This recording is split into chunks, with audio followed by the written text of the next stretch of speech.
Shabbat Shalom para todos. Hoy, en este grandioso día para el Eterno, que Él creó para nosotros y para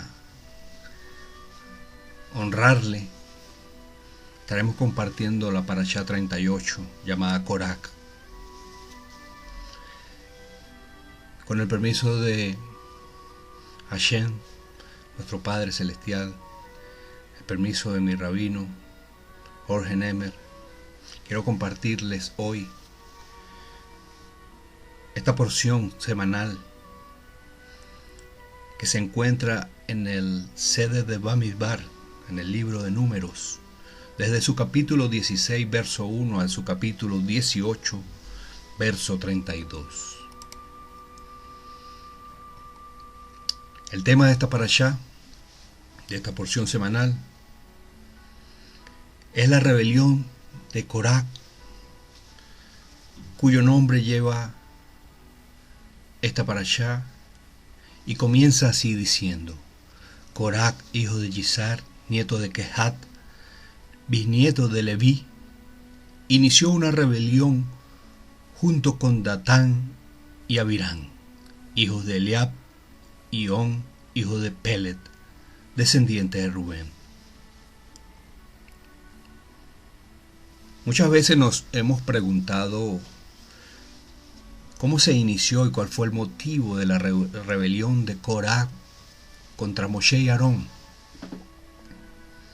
Corak, Datán y Abirán y 250 líderes de Israel se rebelaron en contra de la autoridad de Moshe y Aarón. Como resultado de su rebelión, se los traga la tierra. La ira de Hashem se manifiesta a través de una plaga también que acosa a la nación y que causa la muerte a miles de personas.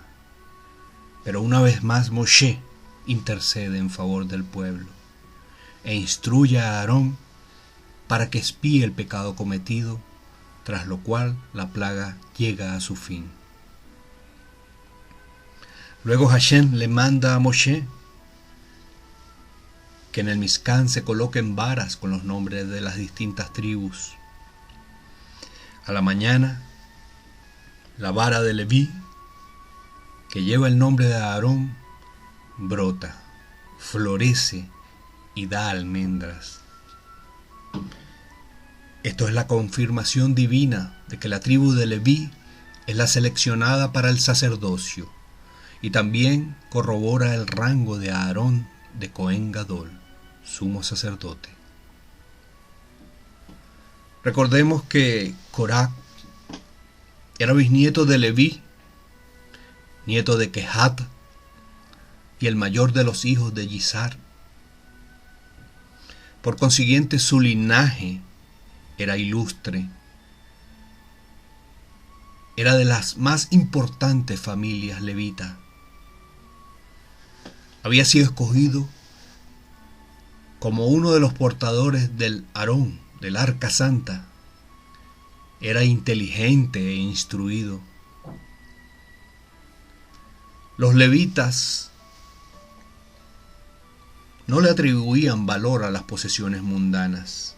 Ellos estaban totalmente inmersos en el estudio de la Torá, dedicándose puramente a inquietudes espirituales. Solo Corak estaba hambriento de dinero. Nos cuenta el Midrash que Corak fue tesorero del faraón y después de la redención de los judíos, del éxodo, él se vuelve propietario del tesoro real. A pesar de sus muchas distinciones y grandezas, Corak no hubiera osado oponerse a Moshe de no haber sido por su mujer. Nos cuenta el Talmud que Moshe, en sus enseñanzas que les permitía al pueblo de Israel sobre el precepto de los Sixí, cuando Corak regresaba a su casa y su mujer le preguntaba: ¿qué cosas nuevas les había explicado Moshe. Respondiéndole le dijo: hoy nos enseñó un nuevo precepto, el de colocar flecos de lana azul. Y pregunta a la esposa: ¿y qué significa ese precepto de lana azul? Respondió Coraj: nos dijo en el nombre de Adonai que debemos de colocar flecos en cada una de las 4 puntas de las prendas, que tiene 4 puntas, 3 hilos de lana blanca y una azul. Ese está jugando con ustedes, dijo ella. Cada día sale con otra cosa nueva y dice que Hashem se lo ordenó. Pero la verdad es que todo lo que dice es por propia iniciativa. Lo que le viene a la mente, eso dice. Y sigue ella diciendo: si la lana azul es tan potente que con un hilo se cumple la misbat, permítame que te teja a ti y a todos los que están contigo, les teja talit hechos completamente de lana azul. Llévaselo a Moshe y pregúntale cuál es la ley que se aplica a esa clase de talit, si tienen o no tienen que llevar flecos en las puntas, y vamos a ver qué te responde. Y sigue hablando a la mujer: entonces te darás cuenta que todo lo que les dijo hasta ahora fueron sus propias invenciones, pensadas para engrandecerse a sí mismo, para convertirse en nada menos que en un rey, y para que su hermano sea designado como Cohen Gadol y a sus sobrinos como Coanim. Y la infeliz mujer continuaba con su habladuría sin un grado de coherencia y de temor al cielo, objetando todos los preceptos que Hashem les había ordenado a través de Moshe para que el pueblo los cumpliese. Así también criticando sobre la ofrenda, la terumá al Cohen, diciendo: mientras que ustedes, aunque son levitas, no reciban nada más que el maaser, del cual también deben separar una 10ª parte para el Cohen, eso es una verdadera burla contra ustedes, decía la mujer. Continuaba verbalmente vomitando contra todo lo que Hashem le había ordenado a Moshe en lo referente a lo que está escrito en la Torá. Estas y otras tantas cosas que dijo la mujer de Coraj, que envenenó el alma, esa neshama de su esposo, a tal punto que lo indujo a rebelarse contra el consagrado de Hashem. He aquí por qué la palabra dice: mujer virtuosa, ¿quién la hallará? La mujer de Coraj no tenía nada de ser virtuosa, y ser hallada menos. La inteligencia de la mujer construye su hogar, dice la palabra. La mujer virtuosa es la que es temerosa de Hashem. Como está escrito: la mujer que teme a Adonai, esa es alabada. Esta es la cualidad más importante que puede tener cualquier mujer: temer a Hashem. Esto no significa que tengamos miedo así como el que podamos tener a la oscuridad o al ataque de algún animal salvaje o cosas así. Temer a Hashem quiere decir que consideremos siempre que Hashem está presente en cada una de las actividades que realizamos día a día. Temer a Hashem quiere decir que tenemos un profundo respeto hacia aquel que está pendiente de nosotros y nos ama profundamente. Por lo tanto, buscamos agradarle en cada uno de los momentos de nuestros días. Permítanme decirle: la mujer que es constructora cuida de la familia. Como está escrito: no tiene temor de la nieve, por su familia, porque toda su familia está vestida de ropas dobles. No se concibe una mujer virtuosa si cuya familia está totalmente descuidada por ella. Hashem ha encomendado a las esposas y madres una labor sumamente importante, y es velar por el cuidado de su familia. Una verdadera mujer virtuosa sabe perfectamente que su ministerio más importante ante Hashem es el cuidar de su familia. Eso implica estar pendiente de suplir las necesidades de los hijos y su esposo, sabiendo que la misión del esposo es cubrir todas las necesidades físicas, económicas y emocionales del hogar. Una buena mujer es generosa, como está escrito, alarga su mano al pobre y extiende sus manos al menesteroso. Quizás uno de los valores que más hemos perdido en nuestra sociedad actual es la de compartir con los más necesitados. La mujer virtuosa es precavida y trabajadora. Como está escrito, ve que van bien sus negocios, su lámpara no se apaga de noche. Muchas veces se tiene el concepto equivocado que una mujer virtuosa solamente se dedica a las labores de la casa. Vemos en el pasaje que ella, además de cuidar su hogar, está pendiente de generar más ingresos a través de otros negocios. Por lo que esta cualidad la convierte también en toda una empresaria desde el hogar. Algo importante también que debo resaltar es el atributo de ser precavida. Dice la palabra, su lámpara no se apaga de noche. Eso implica que tiene sumo cuidado ante posibles amenazas que pueda suceder en contra de su familia. Y esto nos lleva a la quinta cualidad de la mujer virtuosa, que es económica. Dice la palabra, considera los caminos de su casa y no come pan de balde. Así es. Una mujer virtuosa es una excelente administradora de los bienes de la familia y sabe cómo sacarle partido al máximo a cada recurso que Hashem le ha provisto. Es ese tipo de mujeres que pueden aprovechar hasta el último centavo cuando van de compras. O saben que al comprar algo es porque ya han evaluado la calidad y el precio con otros productos similares. Y esto no quiere decir que sean mujeres tacañas, no. Porque de lino fino y púrpura es su vestido.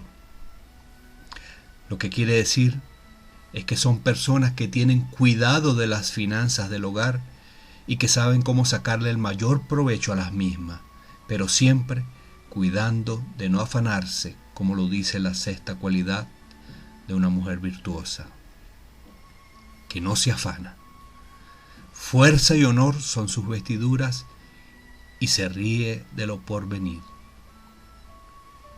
Existen muchas personas que pueden tender a afanarse por el día de mañana, como si pudiéramos estar 100% seguros de vivir el mañana. Este tipo de personas alejan la paz de su familia. Una de las cualidades de la mujer virtuosa es que no se preocupa por el mañana. En vez de afanarse, se ríe del mañana. Ojo, esto no quiere decir que no sea precavida o buena administradora. Lo que quiero dar a entender es que ella sabe en su corazón de que Hashem se encargará de proveer para cada día y confía plenamente en Él y sus promesas. Entonces, ¿para qué afanarse cuando podemos confiar en Hashem? Y la última cualidad, que es la más importante después de ser temerosa de Hashem, y no habla mal de su esposo. El corazón de su marido está en ella confiado, y no carecerá de ganancias. Le da ella bien y no mal todos los días de su vida. Algo importante es que ella sabe ganarse la confianza de su esposo. Es por esa razón que el corazón de él está en ella confiado. Claro que con una mujer virtuosa de ayuda idónea, cualquier hombre puede confiar en ella y disfrutar mucho del hogar. Un punto muy importante aquí sería que una mujer virtuosa no chismea de su esposo con nadie, aunque le parezca comentarios muy simples. ¿Cómo lo sabemos? Pues el versículo 12 dice que ella le da bien y no mal todos los días de su vida. Y como sabemos que chismear del cónyuge en ambos sentidos está mal, entonces podemos deducir que ella no chismea de su marido. Si eres mujer, esperamos que estas 7 cualidades de una mujer virtuosa te sirvan como un parámetro para saber cómo comportarte y evaluar estas áreas de carácter. Si eres hombre, como hombre, nuestro principal ministerio es nuestra familia. Así que deberíamos ser los más interesados en que nuestras esposas o futura esposa sean mujeres virtuosas. De esta forma, creceremos más en carácter al lado de personas tan excepcionales y compartiremos de mejor manera el ministerio llamado matrimonio. Pero retomando el tema de la parashá de hoy, Korach, él decide atacar en lo personal a nuestro Moshe Abinu, como si él estuviese distribuyendo o repartiendo los cargos importantes a las personas allegadas a él. En el capítulo 16, en su verso 3, dice: basta, ustedes habéis tomado para vosotros mismos demasiados cargos importantes. ¿Por qué os ensalzáis? Si tú tomaste para ti el reinado, no deberías haber designado a tu hermano como Cohen. Aquí vemos como primer punto que Korach estaba muy ofendido de que Moshe no le hubiera asignado una prominente posición en la comunidad. En el judaísmo, los nombres que se coloca a los hijos tienen como una resonancia o repercusión en la vida de la persona.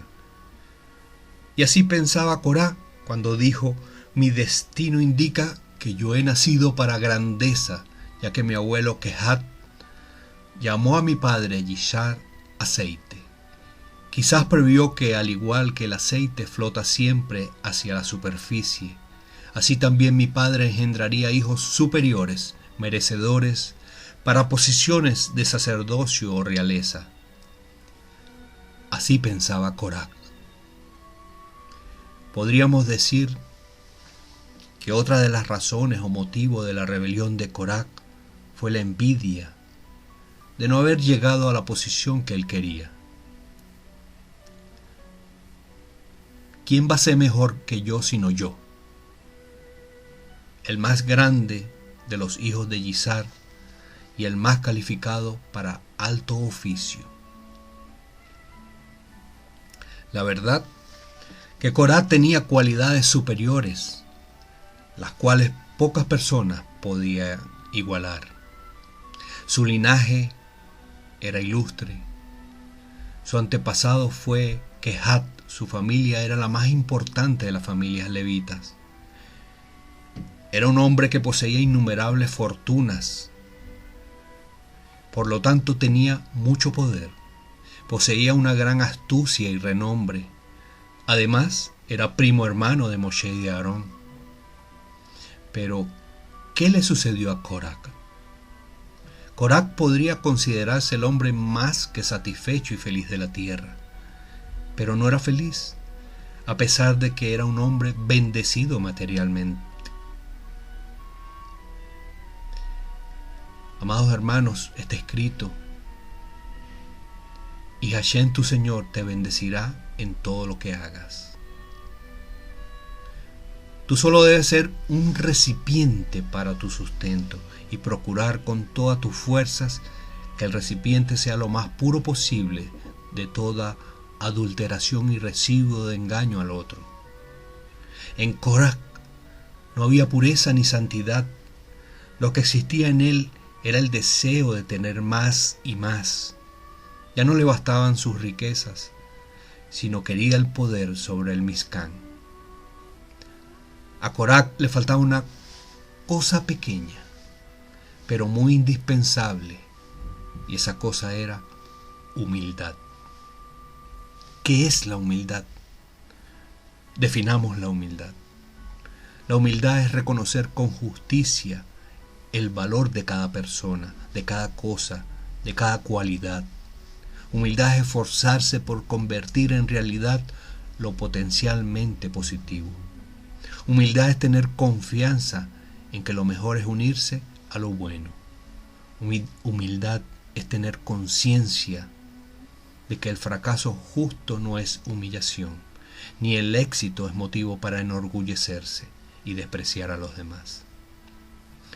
Y cuando la humildad no está, entonces se vive insatisfecho y te empiezas a llenar de envidia, de odio, de celos, de rencor.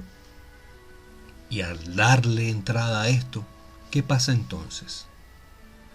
La fortuna económica te parece miseria. La salud la vives como enfermedad. Las amistades que tienes en lugar de apoyar incitan a equivocarse. La felicidad no se aprovecha. Así que teniendo todo, da la sensación de carecer de todo. Y esto se expresa y se exterioriza de la siguiente manera: rebelándose contra lo que ve como una autoridad sobre ti.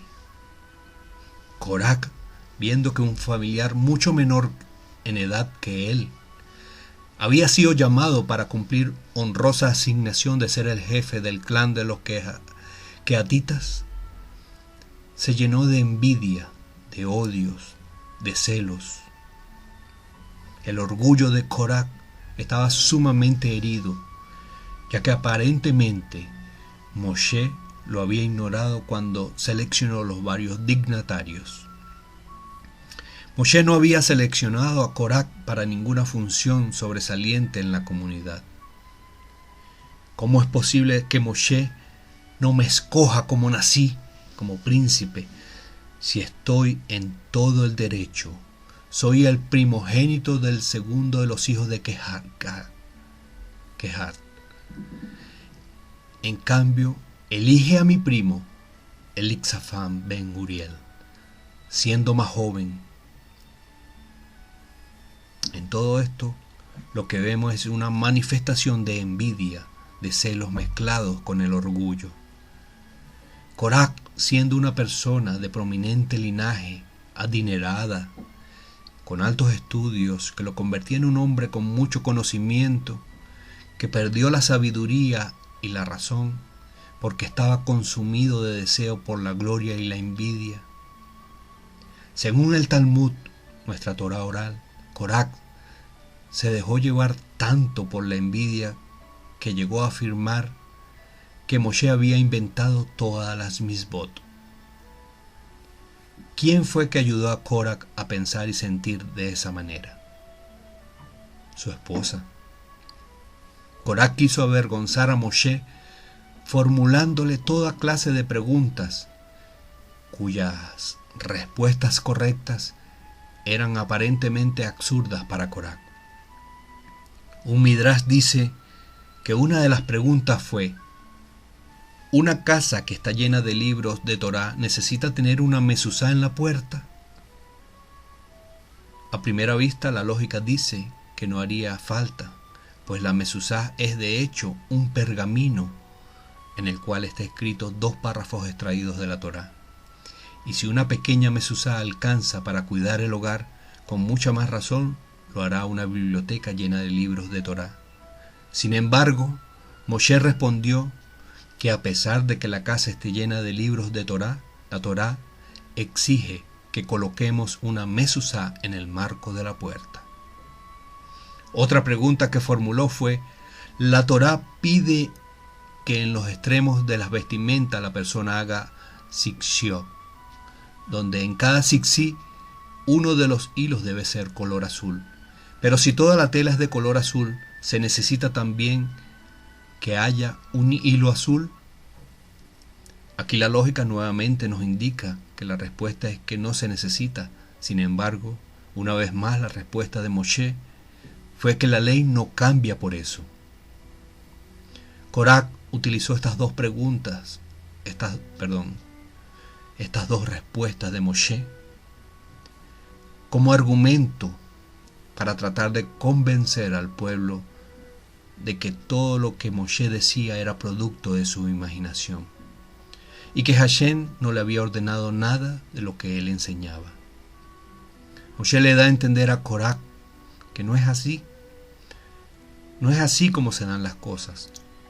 No se puede buscar una posición de autoridad sin humillarse ante el Eterno. Los cargos, asignaciones, no son logrados mediante un afán humano y medios forzosos. Hashem es el que pone líderes. Él es quien levanta y eleva a las personas a posiciones altas. Amados, tengamos mucho cuidado con la lucha de poder.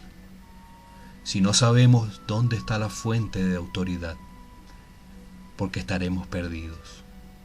Fíjense, Korach invocó el poder del pueblo para afirmar su posición de liderazgo, como diciendo: todo el pueblo es santo, tiene una posición alta delante del Eterno. Vosotros estáis tomando una posición demasiado alta, puesto que todos somos iguales. Nadie es mejor que otro, así que nosotros también podemos opinar. Nosotros también podemos estar en una posición alta.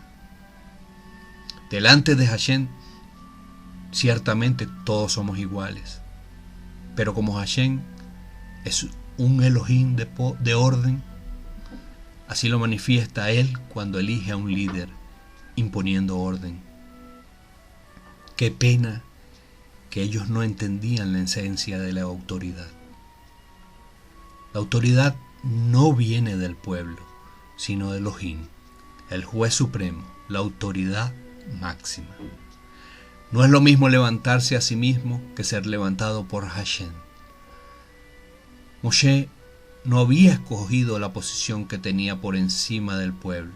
El Eterno lo había puesto allí, al igual que a Aarón. Así que, mis amados, al criticar esa posición, no estás criticando al hombre o a los hombres, sino al que los puso allí.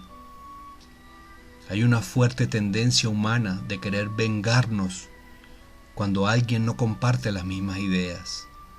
Si alguien rehúsa no compartir mis ideas, eso me causa enojo. Entonces mi tendencia es de causarle daño a esa persona para que sufra. La Torá nos dice: no te vengarás ni guardarás rencor a los hijos de tu pueblo, sino amarás a tu prójimo como a ti mismo. Aquí explícitamente nos prohíbe tomar revancha y guardar rencor. ¿Cómo es que funciona la venganza? Tú me hablaste de una forma que no me gustó. Entonces te hablaré de una forma que no te gustará. Tú no hiciste lo que te pedí que hicieras. Entonces yo no haré lo que me pidas que haga. Me causaste enojo. Entonces haré cosas que te causen enojo a ti.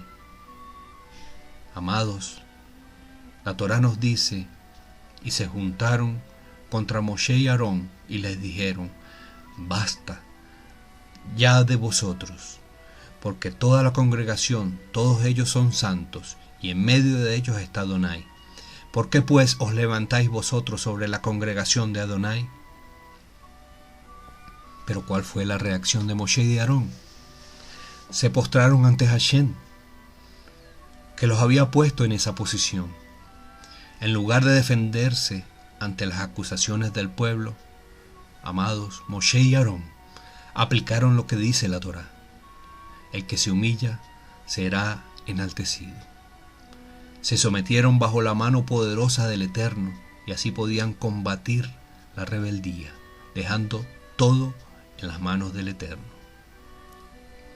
Mas sin embargo Moshe, en el capítulo 16, versos 9 y 10 dice: os es poco que el Elohim de Israel os haya apartado de la congregación de Israel, acercándolos a él para que ministeréis en el servicio del tabernáculo de Hashem y estéis delante de la congregación para ministrarles, y que te hizo acercar a ti y a todos tus hermanos los hijos de Leví contigo.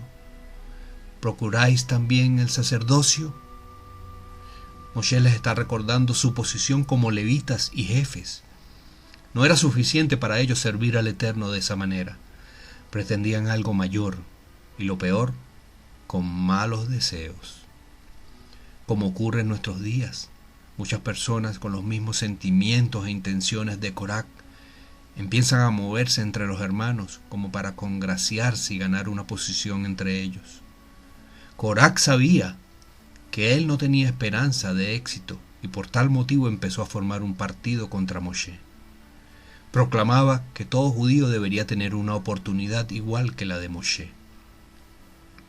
Coraj comenzó a agitar al pueblo, atrayendo la atención al hecho de que la mayoría de los cargos en el Mishkan estaban ocupados por la propia familia de Moshe, como otros cargos de la comunidad.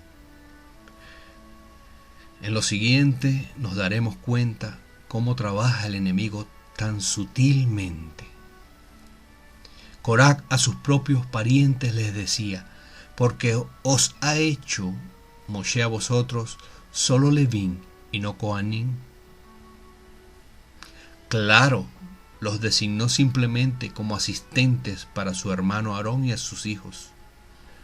Y al resto de las tribus, ¿con qué derecho los declaró a ustedes inadecuados para la abodá, para el servicio, y puso a los Nevín en su lugar?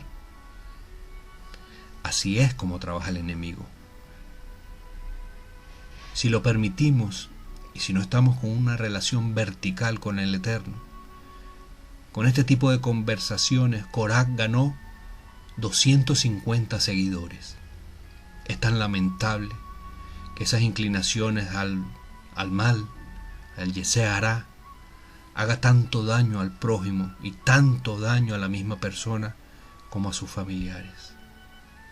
Esta persona enferma con este mal espíritu se daña a sí misma, daña a la persona que está en la mira de él y daña a los que están a su alrededor.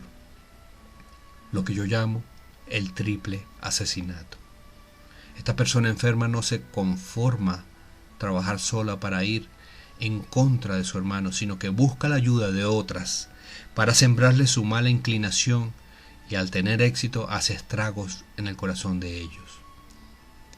Por tal razón vemos que el castigo del Eterno ante esto fue tan severo como se explica en el capítulo 16, verso 32, donde dice: abrió la tierra su boca y los tragó a ellos, a sus casas, a todos los hombres de Coraj y a todos sus bienes.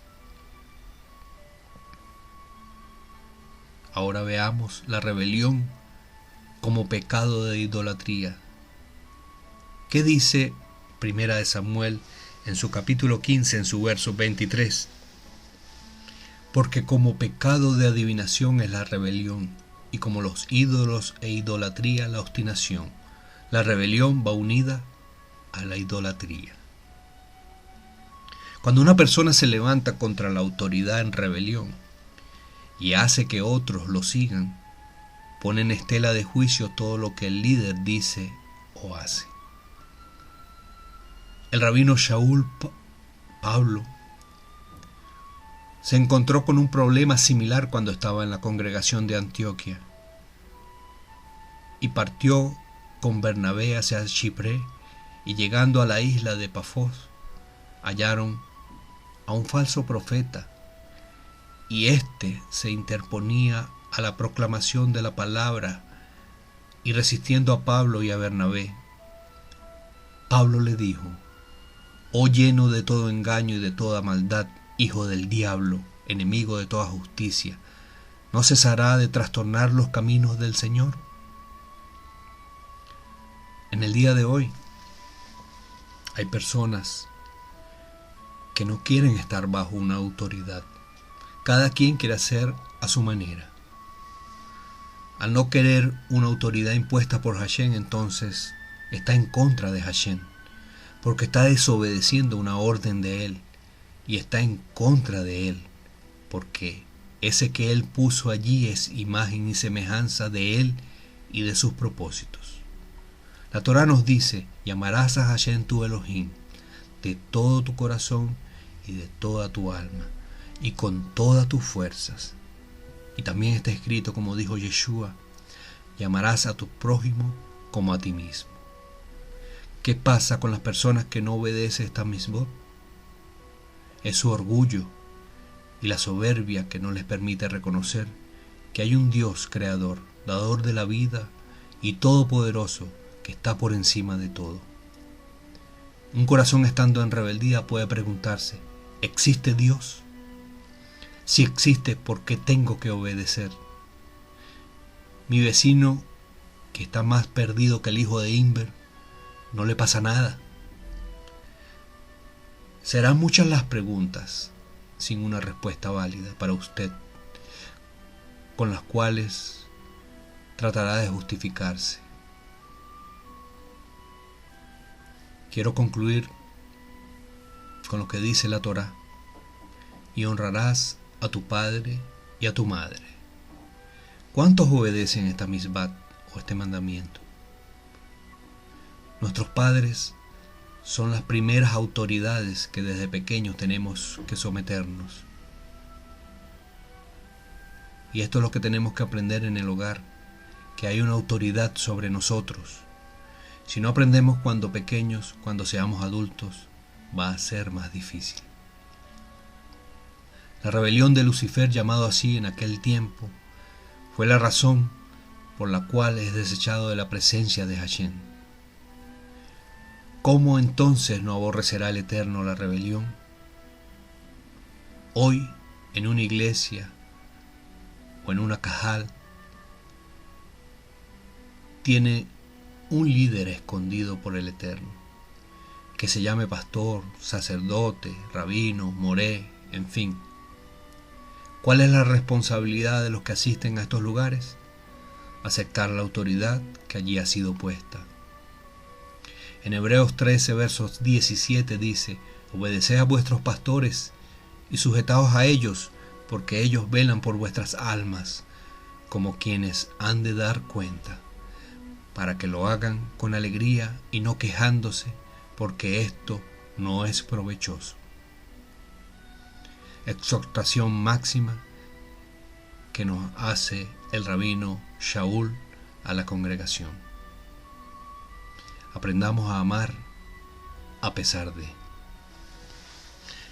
Quiero despedirme de ustedes con la bendición sacerdotal.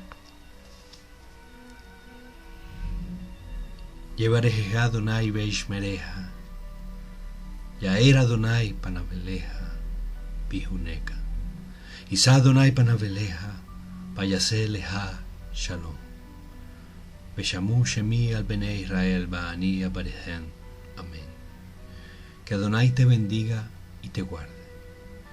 Que Adonai haga resplandecer su rostro sobre ti y tenga de ti misericordia. Que Adonai alce sobre ti su rostro y ponga en ti Shalom. Y pondré mi nombre sobre los hijos de Israel y yo los bendeciré. Amén. Shabbat Shalom.